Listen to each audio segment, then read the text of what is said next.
অর্থ ও শব্দের শ্রেণীবিভাগ পার্ট 4।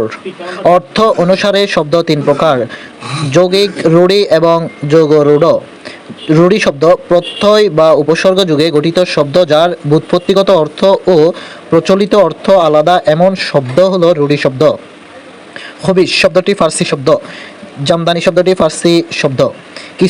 কিছু জাপানি শব্দ যেমন রিক্সা, হারিকিরি, পেগোডা, জুডো, কারাতে, হাসনা হেনা। সিপাহী শব্দটি ফার্সি শব্দ। এছাড়াও ফার্সি শব্দ হচ্ছে